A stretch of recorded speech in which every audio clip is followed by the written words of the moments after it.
English నేర్చుకోవడం అనర్గళంగా మాట్లాడడం మీ కల? వెంటనే కాల్ చేసి క్లాసెస్‌కి రిజిస్టర్ అవ్వండి. హలో అండి. మీకు క్వెషన్స్ అడగడం తెలుసు కదా! మరి షార్ట్ క్వెషన్స్ అడగడం కూడా తెలుసా? షార్ట్ క్వెషన్సా? అంటే, అంటే ఏంటి అనుకుంటున్నారు కదా! Yeah! I'll just tell you one thing. నేను మీకు ఇలా చెప్పాననుకోండి. ఆహ్, I went on a tour with my cousins అని అన్నాను. I went on a tour with my cousins. Cousins అన్నది మీకు అర్థం కాల. సో, ఇప్పుడు మీరు మళ్ళీ whom did you go with అని అడుగుతారా? కంప్లీట్ క్వెషన్ అడుగుతారా? కాదు గదా! మీకు తెలియాల్సింది నేను జస్ట్ ఎవరితో వెళ్ళాను. మీకు క్లారిఫికేషన్ కావాల్సింది జస్ట్ నేను ఎవరితో వెళ్ళాను అని.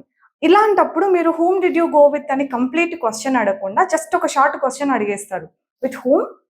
యాహ్! అదే అన్నమాట short question. With whom? So, that's one short question. We went to Araku అని అన్నాను. మీకు ఆ వర్డ్ అర్థం కాల. అరకు అన్న వర్డ్ అర్థం కాల. అప్పుడు మీరు వేర్ డిడ్ యూ గో అని అడుగుతారా? మళ్ళీ కంప్లీట్ క్వెషన్ అడుగుతారా? అడగక్కర్లేదు. ఎక్కడికి అని అంటారు తెలుగులో, రైట్? ఎక్కడికి? ఇంగ్లీష్‌లో వేర్ అంటే సరిపోతుందా?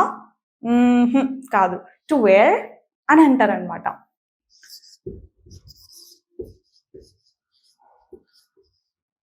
ఎక్కడికి అని అడగాలంటే టు వేర్ అని అంటారు. నేను ఒకటి తెచ్చాను, ఏదో ఒక వస్తువు తెచ్చాను అనుకోండి. I bought it for my sister అని అన్నా. I bought it for my sister. మీకు ఆ వర్డ్ అర్థం కాల. లాస్ట్‌లో చెప్పింది సిస్టర్. ఎవరి కోసం కొన్నాను అన్నది అర్థం కాలేదు మీకు. అప్పుడు ఎవరికి అని అడుగుతారు చూడండి. ఎవరికి అని అడుగుతారు. షార్ట్ క్వెషన్ అడుగుతారు. ఇంగ్లీష్‌లో అయితే whom did you by it for అని ఉంటది. కంప్లీట్ క్వెషన్ అడగం కదా! షార్ట్ క్వెషన్ అడుగుతాం కదా! సో, ఎలా అడుగుతారు? ఫర్ హూమ్ అని అడుగుతారు. ఫర్ హూమ్ అంటే ఎవరికి? ఇంతే చాలు. Short question. I'm gonna talk about that person అని చెప్పాను.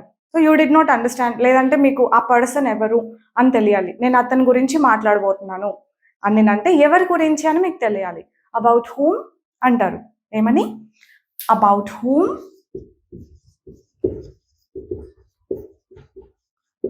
Did you observe one thing? మనం ఈ క్వెషన్స్ అన్ని ప్రిపోజిషన్స్‌తో ఉన్నాయి గదా! షార్ట్ క్వెషన్స్ అన్ని. ఎప్పుడు హూమేనా అంటే లేదు. చాలా వస్తాయన్నమాట question words. For what? I bought it for this, that ఏదో ఒక పర్పస్ కోసం కొన్నానని చెప్పాననుకోండి.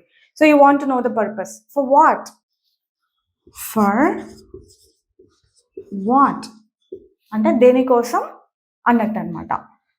దీన్నే వాట్ ఫర్ అని గూడా అంటారు. What for?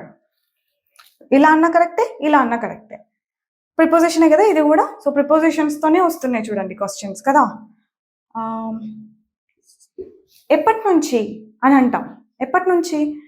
I have been teaching English online since 2021 అన్నాననుకోండి.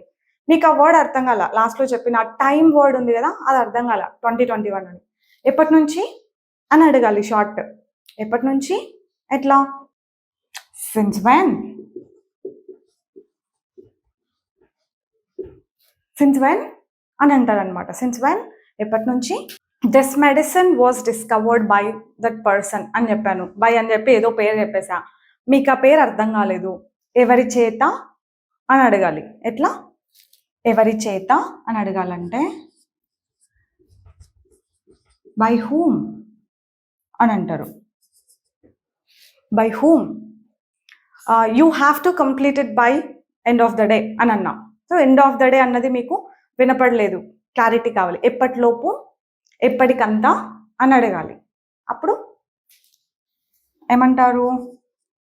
ఎప్పటిలోపు అనాలంటే by when. దీన్నే ఏ టైం లోపు అనాలంటే బై వాట్ టైం అని కూడా అనొచ్చు.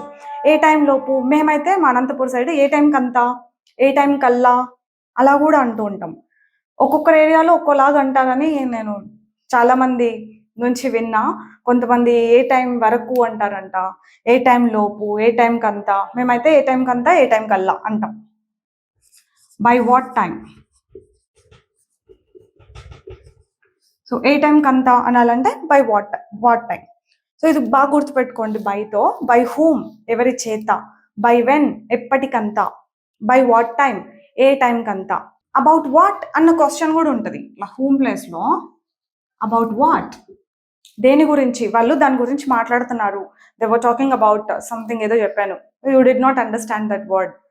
దేని గురించి అని క్లారిటీ కోసం about what, they were talking about what. ఇలా కంప్లీట్గా అడగాలంటే కూడా అడగొచ్చు. ఆ క్వశ్చన్స్ నేటివ్ స్పీకర్స్ బాగా వాడతారు, దాని గురించి నేను మళ్ళీ చెప్తానులేండి. బట్ షార్ట్ క్వశ్చన్స్ డిస్కస్ చేసుకుంటున్నాం కాబట్టి, సో షార్ట్గా దేని గురించి అని అడగాలంటే అబౌట్ వాట్ అని అడుగుతాం. అప్ టుతో కూడా కొన్ని క్వశ్చన్స్ అడుగుతాం. Up to what time A time వరకు,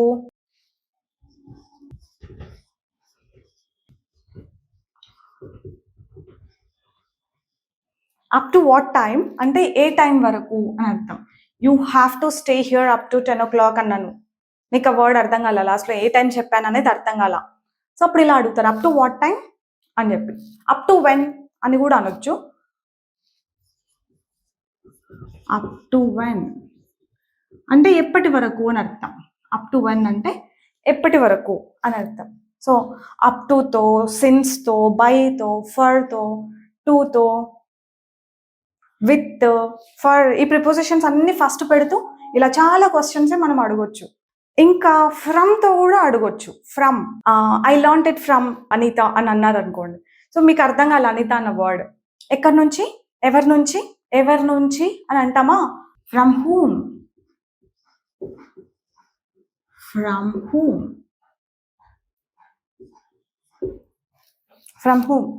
ఎక్కడి నుంచి అనాలంటే నేను స్టార్టింగ్లో ఈ క్వశ్చన్ ఈ ఆన్సర్ చెప్పుంటా, I got this parcel from Hyderabad అని. ఫ్రమ్ వేర్ అని కూడా అంటాం, ఫ్రమ్తోనే ఫ్రమ్ వేర్ అని కూడా అంటాం.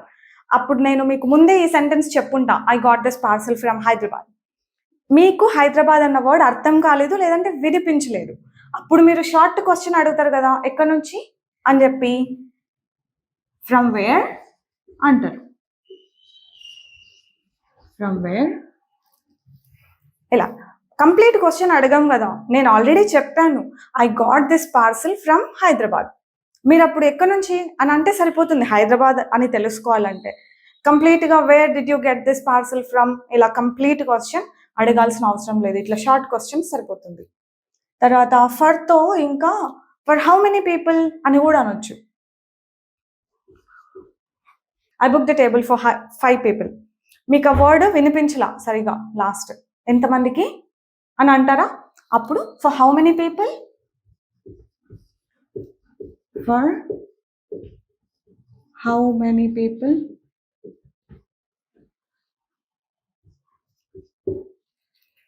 ఎంతసేపు, you have to stay here for 3 days అన్నాను అనుకోండి, 3 days అన్నది మీకు క్లారిటీగా వినిపించలేదు, ఫర్ హౌ లాంగ్ అని అంటారు, రిపిటేషన్ కోసం ఫర్ హౌ లాంగ్ అంటారు.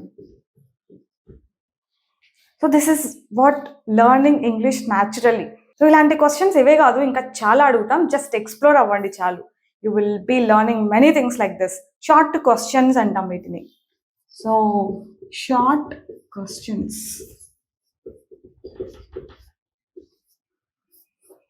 Alright, this is how learning English naturally looks like. Grammar అది ఇది కాకుండా ఇంగ్లీష్ న్యాచురల్గా నేర్చుకుంటే ఇలాగే ఉంటుంది. And you can be learning like this. All that you have to do is just keep learning.